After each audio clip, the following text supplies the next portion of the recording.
To call the last 2 years in markets a roller coaster would be an understatement. 2022 didn't go as expected for investors. From the 2020 pandemic crash that sent stocks suddenly plunging and Bitcoin dropping back then from $9,000 to under $4,000.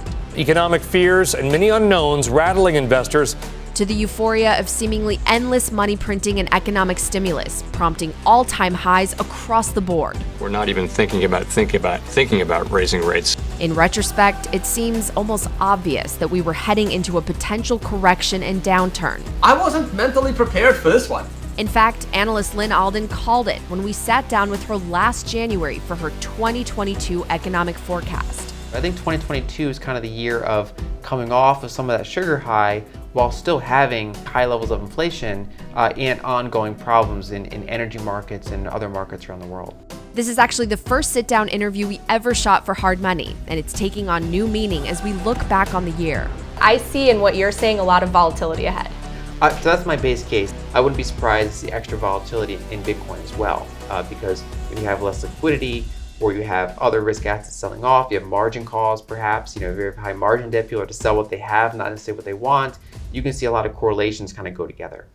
And they seem to do just that, with policy pivots and eventually a crisis in crypto. You should be borrowing fiat or dollars against your Bitcoin and spending those dollars. That's what the rich people do. All the while, Bitcoiners use 2022 to continue fighting for freedom money, the separation of state and economics, and preventing a dystopian future of financial surveillance and censorship that we saw more glimpses of this year. The most important thing is our children to be free. COVID lockdowns are now in the rearview mirror, but it was just 10 months ago that Canadian truckers made headlines for protesting a vaccine and quarantine mandate and saw their funds, along with those who supported them, frozen. We're fully supported to be here for as long as it takes for this government to realize that the people are the ones that need to have the power. This is about following the money. This is about stopping the financing of these illegal blockades. If your truck is being used in these illegal blockades, your corporate accounts will be frozen.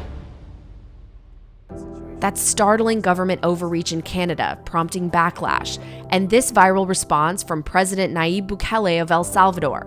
Are these the people who like to give lessons to other countries about democracy and freedom? Your credibility on these topics is now worth zero. We had the chance to visit El Salvador that same month, documenting Bitcoin adoption in El Zonte, Bitcoin Beach, and the capital San Salvador. Do you use Bitcoin more or US dollars more? Bitcoin. Bitcoin. Sí. Wow. But as Bitcoin's price began to tumble and Bukele memed a McDonald's hat, the legacy banking and media world and international leaders intensified their attacks on his Bitcoin strategy, seeming to rejoice in the asset's sell-off, publishing headlines saying Bukele's Bitcoin bet isn't paying off, some outlets comparing him to a dictator. What sort of dictator in history has ever advanced economic liberty on an individual sovereign level?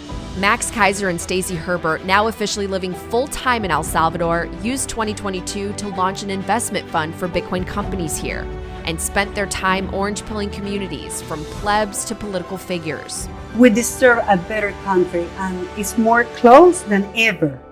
But it hasn't been an easy year for El Salvador or developing nations around the world, getting squeezed in 2022 by a strengthening dollar as the Federal Reserve shifted into tightening mode and also weaponized the world's global reserve currency as war between Russia and Ukraine broke out just 2 months into the year. Russia is picking off Ukraine's military facilities one after another. The U.S. moved swiftly to enact sanctions, aiming to punish Russia by cutting off its arteries to the Western banking system, but wounding U.S. dollar dominance in the process, as Washington began approving assistance packages to Ukraine totaling tens of billions of dollars.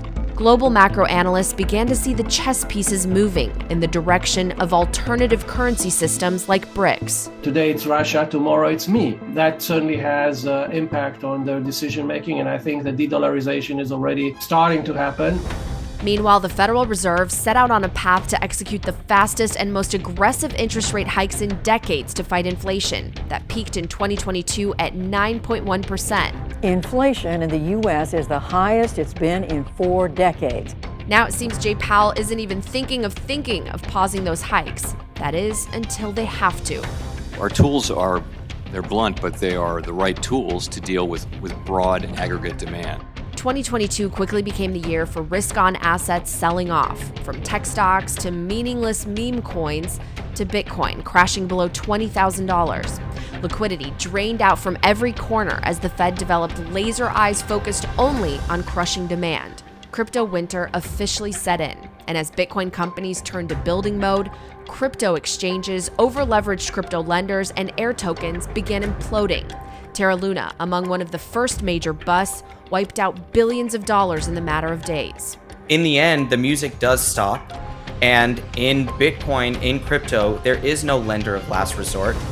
The worst days for crypto were yet to come, but over in Washington, lawmakers spent the summer of 2022 focused on passing the Inflation Reduction Act.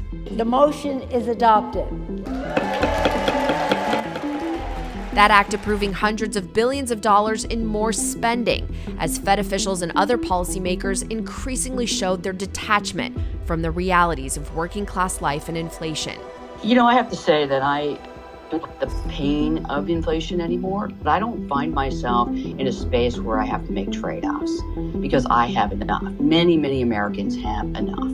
But perhaps even more detached were policymakers in Europe this year, where war was not only being fought on the ground between two nations, but by the whole continent against oil and gas, leading to a very real energy crisis that inched closer to a boiling point. Oil prices have doubled, coal prices have quadrupled, and natural gas is now 7 times more expensive than early last year. The European economy is going to collapse if natural gas keeps doing what it's doing. There's no mystery to that. From double-digit inflation nations to the UK gilt crisis to Japanese yield curve control, so many events this year highlight the potential and promise of a finite, decentralized revolution like Bitcoin, even as the price tumbled. But one event that spans the last 2 months of the year stands out among the rest, potentially divorcing Bitcoin from what Michael Saylor coined as its dysfunctional relationship with crypto, the collapse of FTX. FTX founder Sam Bankman-Fried has been released on $250 million bond. If you looked at his actual actions and the things that he was doing, it was very clear that it was all just self-serving.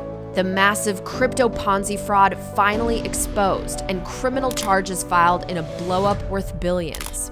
It doesn't shock me at all that FTX actually owns 0 Bitcoin. Because if you want to commit fraud, if you want to commit crime, if you want to upsell and wash trade pictures of monkeys, you don't use Bitcoin. This is a well-engineered freedom-fighting tool for our species. It marked one of the biggest lessons of 2022, from an environment of excess credit and money printer go burr to the reckoning of a new economic reality where debts are coming due. In the end, it looks like Lynn Alden had it right all the way at the start of 2022. You kind of grind until you basically get out the weak hands, get out a lot of leverage, build up that tighter supply until you kind of have the next move up. Bitcoin may have taken a few bruises in US dollar price this year, but it also kept growing, validating, hashing, developing, and the important work of building and educating from Miami to Los Angeles to Africa and beyond, using the bear market to help people understand the importance of hard money and the hope of Bitcoin.